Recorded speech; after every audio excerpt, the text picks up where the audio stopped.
How you going, people? Wow. This has so many failures of government that I'll probably miss half of them. But this is a perfect example on why you should never give up your ability to protect yourself and think government is competent. And a lot of you people think that government can be competent if we only gave them more training. Government can never be competent because of bureaucracy, politics, quota hires, nepotism, hiring relatives, all kind of things. Hang on. Sorry, I had my little Black Rifle coffee that went down the wrong pipe a little bit. Freaking Black Rifle coffee. Anyway, so this is kind of long. I've got it on time and a half for some of the stuff, but very interesting, and I'll try to point out a lot of government failures. Okay, I'm Richard Beal, Police Chief of the City of Dayton, and I'm here to provide an update on a very tragic fatal vehicle crash that occurred last night in downtown Dayton. It was a culmination of a series of events that led up to it, and I will give you an overview of those. Were flagged down by a male on North Peary Street, just north of Xenia Avenue. The male stated there was a male around the corner. Okay, so I'm going to give you a little bit so I can bump past it. This is Dad, who's enabled son for his whole freaking life. Son is in the passenger seat, who is a parolee. Where's the picture where they stick up of Mr. Poor suspected son? I thought they showed a picture of him. Yeah, there he is.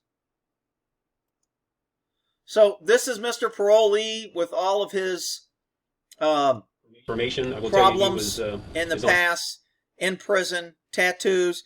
Rick, you're always cracking up your tattooism. Whatever. Cute little dots for his prison creds. Been in and out of prison. Been in and out of arrests. These are the things that government tell you, don't worry about it. Give up your guns. We'll keep you safe. We're going to arrest a guy for all these violent offenses. We'll put him in prison, and then we'll let him out of prison. And then when he commits more crimes, we'll tell you it's because we don't have enough police. It's because we need more training. We need more money. It's not because we let freaking career criminals out of jail. But anyway, I digress. Let's go back to where we were out here. So Dad is taking son to a mental health facility, and son finds out, doesn't like it, so he pulls out a knife, starts stabbing Dad. Wounds to his head, face, arms, and chest. Mr. Walters stated that his son, Raymond Walters Jr., had stabbed him, took off in his black 1999 Chevrolet truck. You will now listen to two, one's a radio dispatch call and some's radio traffic, related to that initial event. The dispatch... So Dad's out here bleeding, getting stabbed. He's still arguing with his son. I'm surprised he called the cops on. I guarantee you, when son got out of prison, everybody raise your hand. If you think son got out of prison, got a job, and got his own place, raise your hand. Well, you're an idiot. Because when he got out of prison, he went back to Dad, and Dad said, oh yeah, he can parole at my house. He can use my address. I'll subject myself to parole searches. I'll let my parolee, career criminal, tattooed, piece of shit son that I raised back in my house. But Ricky's trying to help him. He's trying to take him to mental health. He's taking him to mental health because he's probably tired of his shit. He's tired of him stealing all his stuff, and he's trying to get rid of him. And the son knows it. Call was received less than a minute before the officers are flagged down, but we'll play that call first. 911, okay, this will be what you think. I'm off of the clear. I'm not sure what this. Okay, I'm going to bump up past the call because it was kind of long and not really productive. But I was calling to let you guys know. So basically, at 7-Eleven, not at 7-Eleven store where you get the free Slurpee from. Would you like a free Slurpee? It's a 7:11 p.m. Okay, 7 at night. Crews were flagged down by a male on North Street, North Avenue. Male stated, male was around the corner, actively bleeding from the head. Officers arrived, observed the victim, Lloyd Walters, father of piece of shit parolee son, sitting on the steps bleeding from his wounds, which he probably deserved for getting his son out of prison and agreeing to have him live at his house on parole. But he was bleeding from his head, face, and arm. Rick, you're just being whatever. Mr. Walters stated that his son, Dr. Raymond Walters Jr., was getting out of prison, going to doctor school, had stabbed him and took off in his black Chevrolet truck. Perfect. Okay, do you know where the highway? This shaking of the car is him getting stabbed and trying to fight his son off. But Ricky loves him, and it's his son, and he should always love him and support him. And the son probably got trophies and participation trophies and was never told no because he was a good dad and he wanted to give his son everything. Okay, yeah, well, no. When your son's stabbing you, maybe you'll reflect back on your good. I had some guy comment the other day, man, you're blaming parents for kids. Sometimes kids just don't turn out, and it's not the parents' fault. You know what? 9 times out of 10, kids are a pretty good reflection of their parents. Rick, that's not true. I know. And I know people. I know cops who have 2 kids. And 2 are great. And I know cops that have 3 kids and 2 are great and one's horrible. One's a robber. And I don't know how it happens, whether it's friends, influencers, or whatever. But it is what it is. Look, if you raised him, I'm sure you wouldn't be saying that if your son turned out to be a millionaire. You wouldn't be saying, well, it's not my fault. I didn't have anything to do with it. You know what? He turned out that way on his own. You don't hear parents say that. Anyway, I digress. Exit 2 Xenia is off of Xenia Avenue. Okay, so is that 75? I don't know. I'm not from here. I don't know. Okay, are you able to turn around and look for a cross street to where he's near? So dispatch, again, government failure here. Instead of getting out that we have a dangerous, felonious, aggressive mental health subject, or we have somebody out there stabbing somebody, we have a car. Instead of getting it out, dispatch is playing, Jeopardy with this person. What street was he on? Well, it's a long street. I don't know exactly where. Yeah, look, people that call 911 for all you freaking dispatchers out there, a lot of us don't give a shit about all the shit that you want. We're telling you what we want to tell you, and then we're going to hang up. And that's the problem. People don't hang up once they get on the phone at 911. Off of McClare and Xenia Avenue. But closer to that street, to that light. So Parolee's son, who's been in parole, who's paroled at dad's house, whose dad got him out of prison, because if you can't say you have a place to live, they won't let you out on parole. So you have to convince somebody that you're going to be a good boy, and if you let them live with you, you'll be nice, you'll do this, and they all lie, and then they get in the house and they take it over because they're predators. And they start, telling you what you can do and what you can't. And if you call the cops, I'll beat you, and they won't do anything. And then the cops show up, and the cops don't do anything because they can't do anything because the jails are full. Their parole agent says, nah, we'll give them another chance or whatever. And then you end up, and you live next door to these idiots, and you have to deal with the parolee, and it affects everybody. And, the parents sitting there saying, I don't know what to do. I've called the police, and they won't help me. And the police come, and they don't do anything. I don't know what to do. Well, then you shouldn't have got his ass out of prison. You can't parole out of prison without having a place to live. Like a navy blue t-shirt and jeans, I think. Or paying attention to what it is. So who thinks this guy was a model prisoner in prison, and that's why he got paroled? Because he did such a good time. He got paroled because the prisons are too damn full, because they make prison too freaking easy, because people don't mind going to prison. Actually, a lot of parolees like going to prison. They like the structure, they like the rules, they like their credibility, they know the rules. It's them against the guards. They get fed, they get housed, they get showers, they get free medical, free dental. And why should anybody mind going to prison? You get TVs, you get to work out, you get to hang out with fellow criminals of your same gang.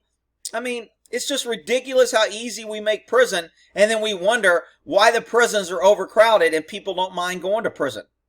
All right, did you want to leave your name at all? Nope. All right, I'll open those. Check it out. Now you're going to hear the officer's self-dispatch call when they come in contact, when they're flagged down regarding this individual. That is condensed, by the way. That's about 8 minutes long radio traffic, so that is condensed down to just preserve time.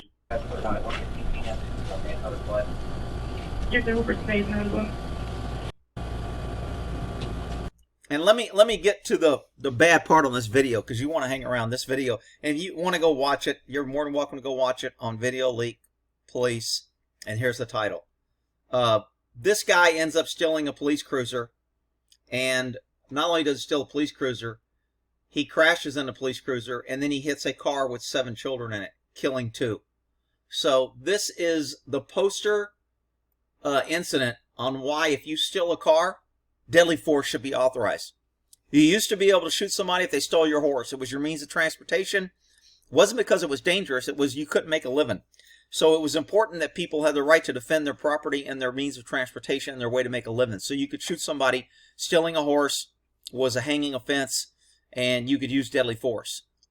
I think cars ought to be the exact same way. Rick, you're a bootleg gamer. You'll have people shoot people left and right. Yeah, but you know what? You won't have as many people getting shot, and you won't have as many people getting killed. Innocent people, kids. 7 kids in a van getting hit by a freaking parolee who should have been in prison, who stole a police car because nobody wanted to shoot him, and he kills 2 children in an intersection. And he ruins the lives of every other child. And he impacts thousands of people. He hits 2 different cars. There's adults that are hurt too. And now he's facing charges, and he may go back to prison. Oh, poor guy. And then his dad will have to vouch for him when he gets out on parole in a few years from good behavior. That's why stealing a car is dangerous. When people steal cars, they drive crazy. They will run. They will do anything. Now, some people will say, and I'm kind of on this too sometime, you shouldn't chase stolen cars. Just let them go. The problem is, some people you let go and they do what this guy did. They were not chasing this guy. He stole a police car. They stopped chasing him because he disabled the car that was chasing him, and they couldn't get units on him, so he decided to go 100 miles an hour through busy traffic, and he hit a van in an intersection with 7 kids going 97 miles an hour, killing 2 of the children. This is government at its best. People will be out there, well, cops need more training. They need more speed strips. They need more cops to stop this guy. If we only had more cops or more helicopters or more signs that said no stealing of police cars, this wouldn't happen. Well, that's because you're a freaking idiot. The only thing that stops bad people are good people that hold them accountable and make them pay. And if you steal a car, the odds of you getting in pursuit and killing somebody is high. Deadly force ought to be authorized. As soon as it's authorized, people will stop stealing cars. I guarantee you. If cops are allowed to shoot people for illegal parking would go away overnight. Rick, are you saying that? I'm not saying that. I'm saying that people learn. And if you steal cars and know you're going to get shot and it's open game on you, you will not steal a car. Most guys that steal cars are just punks trying to get away, having a good time, doing shit, and they risk hundreds of thousands of lives every day. And cops risk their lives chasing them, and cops create more danger chasing them. It's crazy. So, before you want to tune out because I'm taking too long, this is a shit call, and kids die because we don't shoot criminals for doing stupid shit. All right, here we go. I digress. You're good. Oh, that's Sally. He's my group. For Raymond Walters Jr. He's going to be in 140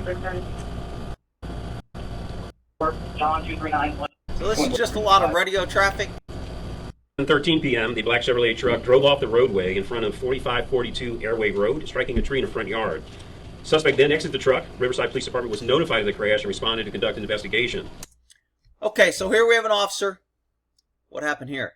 Anyway, so here we have an officer who lets the guy... Now, I'm going to crack on the officer a little bit only because it's government and government should be held accountable.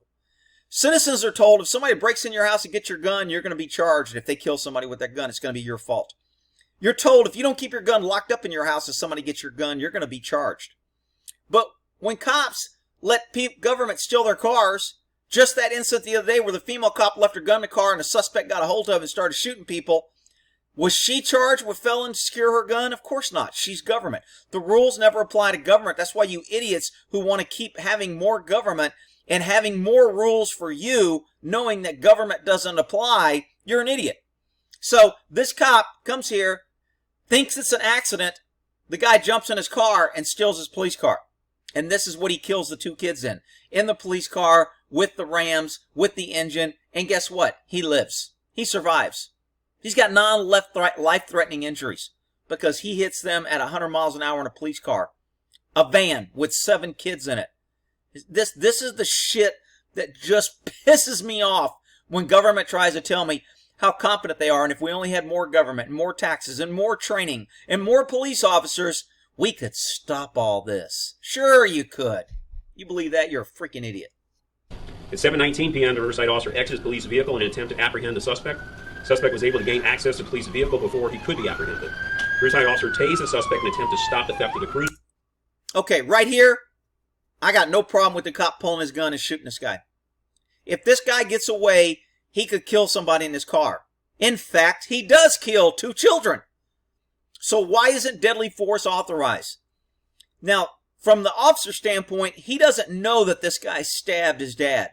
He doesn't know this guy's a fleeing violent felon who's already committed a felony assault, and he doesn't know that. So had he known that, would he have shot him? I still don't think he would have shot him. This cop looks like he's a little incompetent. Access to police vehicle before he could be apprehended. Tried to shoot his wife with a taser, and he's telling the other guys kind of like chase him. He's standing back, giving up his car. With this door open, some people will say he shouldn't have jumped in. I would have probably jumped in and went balls to the walls. We're both in a car. I'd have fought him in a car. Remember, he just thinks this guy was in an accident, and he's leaving an accident scene. But did you see the tattoos on this guy? He's got no shirt on, and he jumps in your patrol car. I don't have to know he's on parole. I'm going to know he's a parolee. I'm going to know he's violent. I'm going to know he's a threat if he gets away.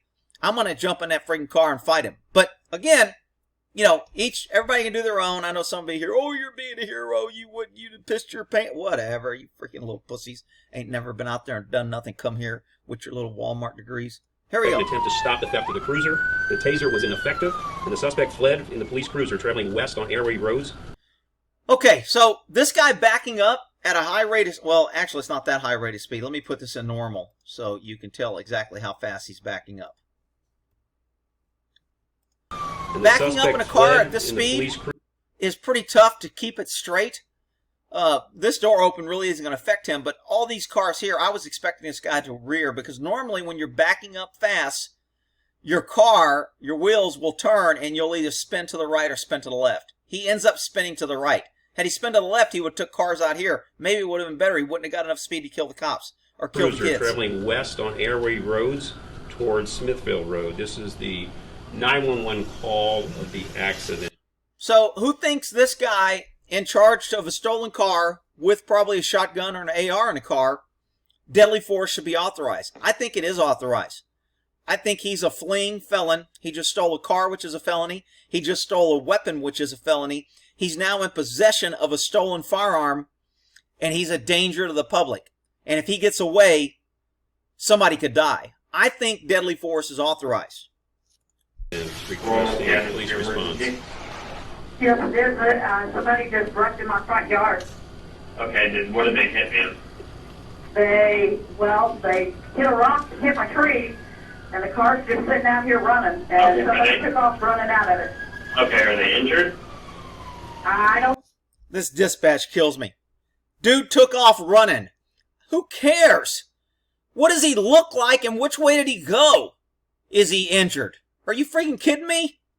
He just hit a freaking car and he ran. Okay, here's a clue for all you people who aren't cops, because I know you can't get this because you're not smart enough.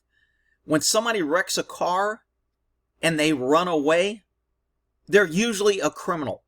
The car's stolen, they got drugs or guns, they just committed a crime, and they're running to flee a crime scene. Most normal people don't crash their car, jump out, and run away. Okay? So I don't really care if he's injured. But, Rick, why are you picking on dispatch? They're just trying, whatever. I don't know. All I hear, somebody out there is calling for help, but he's walking, so I don't know if he's injured or not. Okay, so you said he went into a tree? Yeah, he ran into a tree. Okay, should this cop have rammed him right here? Normally, cops don't like to ram things in front because it activates your bags. So they have push bumpers for pushing cars off the road or something at a slow rate of speed. They're not for ramming people. But anyway, should he have shot him or done something? We'll see. In my front yard. Okay. Obviously, with hindsight, because he killed 2 kids, it's easy to say he should have shot him. I don't care if he wouldn't have killed 2 kids. I'm okay with him shooting them. Is there anybody else in the vehicle or just the one person? I didn't see anybody but him when I opened the door. He was the only one that I seen. And he's not injured, right? Well, he's walking around hollering for help. I don't know if he is or not. Why does that matter? Why do people stay on the phone with 911? Call 911, tell them what you want to tell them, and hang the hell up. The only reason, I mean, this just kills me. That they're going to sit there and talk your ear off and try to somehow convince you that, oh, what's that in the background? I thought I heard an AK click. Do you have a gun in the house? What's that pipe sound I hear? Are you smoking crack? Don't stay on the phone with freaking 911 if you call them. He hit hard. I mean, real hard. He up there in the back of the foot. He's out there hollering for help. pickup truck. Okay, now, Dayton police crews were notified over the radio that a Riverside Police Department SVU cruiser was recently stolen from Airway Road and heading into Dayton at a high rate of speed with the overhead lights on. Suspect was described as a bald white male covered with tattoos, which is the same description of Raymond Walters Jr. The citywide Signal 99 was then entered. Citywide Signal 99 was then dropped. He said was entered. I'm thinking a Signal 99 is officer needs help or countywide. I mean, if we put out 1199 in California, that means we need all officers in the county out there. This guy just stole a car. I don't know what a Signal 99 is. I'm assuming it's a pretty serious, we need all available units. But At 7:22 p.m., the cruiser driven by the suspect, Raymond Walters Jr., was heading westbound on East 3rd Street and ran a red light at Patterson Boulevard. The cruiser collided with a red Acura SUV within the intersection. The Acura SUV was occupied by 3 adults. The police cruiser then struck a gray Honda Odyssey occupied by 7 children and 1 adult as the vehicle was pulling away from the curb in front of the library. The impact caused the Honda Odyssey to roll across East 3rd Street and ultimately came to rest on the southwest curb. The stolen cruiser was estimated to be trailing at 97 miles an hour upon impact. The force of the impact...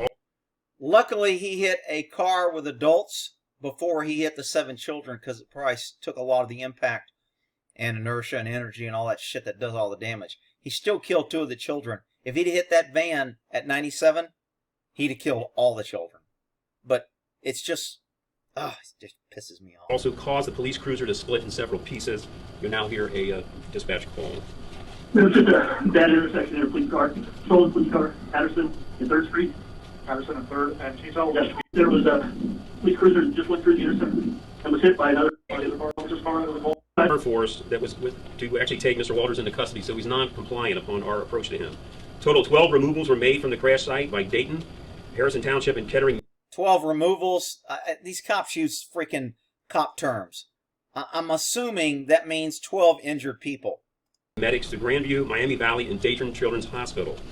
Dayton Police Department Homicide Detectives, Special Victims Unit Detectives, and Crash Reconstruction Unit Detectives responded to the scene to conduct the investigation, indicating that medics entered the scene at 7:28 p.m., 6 minutes after the crash was reported to have occurred.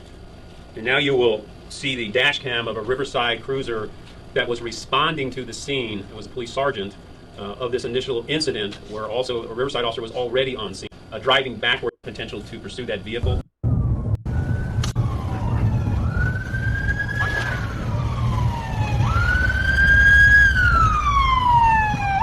Okay, so here's where this cruiser that you see this body cam gets disabled by this car.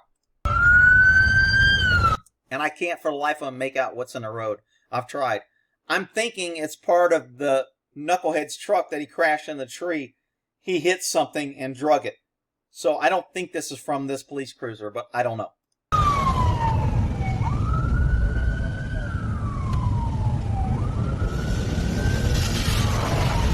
So he loses it like most people backing up fast do, and you end up fishtailing in reverse. This car right here eats it. Who's ever parked here this day was bad juju. So this cop right here made a decision to go this way instead of staying in front. Maybe his speed, he couldn't make the turn because of this.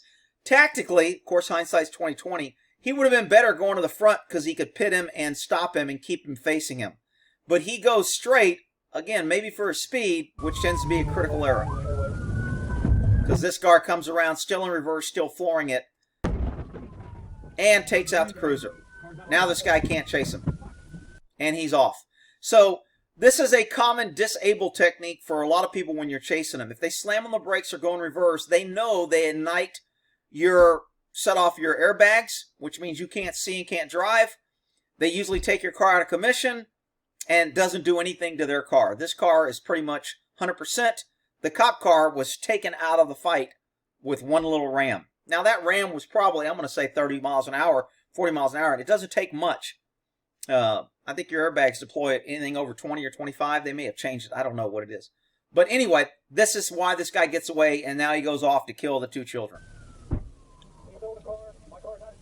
events. The first was at 116 Xenia Avenue. See that in the lower left-hand corner of the map here. That's the location where the father was found stabbed. The next contact with Mr. Walters was up at 4542 Airway. That was the scene of the accident where he drove into the tree. And then the final location is 215 East 3rd Street, which was the location of the fatal accident scene. So these are part of the crime scene photos taken. You can see the accident, the vehicle disabled here, back in the scene and in various pieces. So a bit of a distance photo. This is the police car, man. Look at the car that it hit. I mean, it just freaking trashed that car. I can't believe there's only 2 fatalities. He hit 3 people in this one car. Photo and another one here. Again, this is the gray Honda Odyssey that's back into the very, very distance there on the left. Substantially damaged and really fell apart in large pieces, and you see some of that debris. Yeah, cars tend to fall apart when they're going 97. This is another reason why I don't think cops ought to be chasing people at 100 miles an hour. Now, the government isn't going to say that. You know, why aren't we calling for all police cars to have governors so they can't go over 60 miles an hour so we don't have 100-mile-an-hour crashes? Why aren't we calling for that? Because it's government. Why aren't we calling for government to be responsible because they allowed their car to be stolen? Why aren't we holding government accountable? If you leave your keys in your car, your insurance company won't pay. They say it's your fault. Cops won't even sometimes take a stolen report if you leave the keys in the car. Said it's your fault. But when cops do it, and I'm not saying the cops are wrong, we all leave our car running. Especially if you have a dog, you keep the air conditioner. Even if you don't have a dog, you leave it running. It's not your gas, it's pesky taxpayer money. Who cares? Leave the car running. If I need to get in and go quick, I can go. Cop cars are always running. You want to steal a cop car? Easiest thing in the world. Cops' cars are 99% of the time running with the keys in it. Very easy to steal. And there's guns in the car. But if you leave your gun at home, you're a criminal. So, you know, this pursuit thing, I'm always going back and forth. If you don't chase people, they'll always run. When you do chase them, you endanger innocent lives, and innocent people pay. Is it really worth catching them? This guy stole a police car and he stabbed his piece of shit dad who let him live with him. As far as I'm concerned, dad got what he deserved. NHI, no victim as far as I'm concerned. So what? He stole him, stabbed his car. I don't care. He stole a police car, big deal. Let him park it, leave him alone, etc. Do we need to chase him? What? Nobody was chasing him at the time of the crash. That's key. So cops will use that as a reason to say, this is why we should chase them. Because even when we don't, they kill people. So we might as well chase them and at least try to get them off the road to protect you people. I'm not sure on this. From the vehicle and its disparity of the impact of this car. I think the answer is you steal a car, it's deadly force. Civilians or cops can shoot. If you steal my car, deadly force authorized. I can pull my gun out and shoot you. That way everybody could leave their cars running all the time and nobody worry about getting stolen. And if it did get stolen, we wouldn't have to worry about putting a lot of people in prison. Because car thieves would quickly become a gene that was being weaned out. But we can't do that because liberalism will tell us it's mean and they need help and they need trial and they'll probably vote Democrat because they're stupid, so we have to save them. Traveling at 97 miles an hour. Suspect is a Raymond Andrew Walters, substantial contact with the Dayton police. I won't read all these contacts with you. They're there on the screen for your information. I will tell you he is on active parole for a robbery and was released from prison in August of 2019. They said he was released for a robbery and on active parole. I guarantee you, this guy's been to prison more than once. I would say he's probably been to prison at least 3 or 4 times. Is on active parole for a robbery and was released. And he's been to juvenile hall. But juvenile records are sealed, Rick, because we have to protect juveniles. Because when they commit juvenile crime, that's no prediction of what they're going to do as behavior. Therefore, we must hide and protect it. The reason why government doesn't want to make juvenile records accessible is because you can't hold them accountable when they commit the same crime as a juvenile and as an adult. You can't use that juvenile crime against them. And the liberals figured out that a lot of our clientele would become criminals when they're juveniles and they would get larger prison terms, and then we would have to address the issue on why a certain color of people are in prison more than other people. Released from prison in August of 2019. As of Tuesday morning, a total of 2 children lost their lives in the crash. The third remains in critical condition. The remaining 8 individuals have either been treated, released, or in stable condition. Homicide detectives will be meeting with the Montgomery County. All of our in-car cruisers, we have found no evidence. There was no indication at the scene that there was any pursuit. There's no evidence of any video reviewed that any of our officers involved in any pursuit of the Riverside pursuing that vehicle after that crash. Frank Robinson, Chief of the suspect. How did you get into the officer's car? Like, how did that work? Okay, so when the officer responded to the call, obviously we're going there as an accident. That's our first and foremost thing. We're looking for a suspect or for a victim, actually, in response to this suspect, victim walking down the street screaming for help. Officer responds. When he gets there, the suspect is bloody. He's walking towards the vehicle on his right side and the passenger side. As he passes by the vehicle, the officer exits his vehicle and goes around the back side to check on and see what if he can assist him. When he does that, the suspect doubles back and gains access to the passenger side of the vehicle. You think he did that intentionally trying to steal the car? The questions from these reporters are absolutely stupid. Some of the things. Do you think he was on drugs? Do you think he intended to do that? Do you think he intended to kill the children? Do you think why do you want to ask me all these if and buts and coconuts questions and shit? You know what I know. I just briefed you. Unless you're asking me specifics, and they do ask few specifics, but this is just a typical case of government failure on multiple levels. Arming people who don't have guns, letting people out of jail who shouldn't be out of jail, not sharing information from one department to the other. So this guy thinks he's dealing with an accident instead of knowing he's dealing with an aggressive guy. Letting them steal a car and giving them the keys to a 1,000-pound bullet that can go 100 miles an hour, and then ending up with 2 children dead, and nobody wants to take responsibility. Is somehow, if the guy had used a gun, it would be the gun's fault and we need more gun control. Nobody will be yelling for more police control, more police car control, more speed control, more signs. None of that will be mentioned because we can't push the gun agenda of disarming pesky citizens, so only government have guns because they will protect us. Because they do such a good job at everything they do, we should put our lives in their hands and just trust that they will protect us. We don't need a gun to protect ourselves. Well, that's because you're an idiot. All right, we'll end that there. Sad situation for the kids. Typical, normal situation for government failure.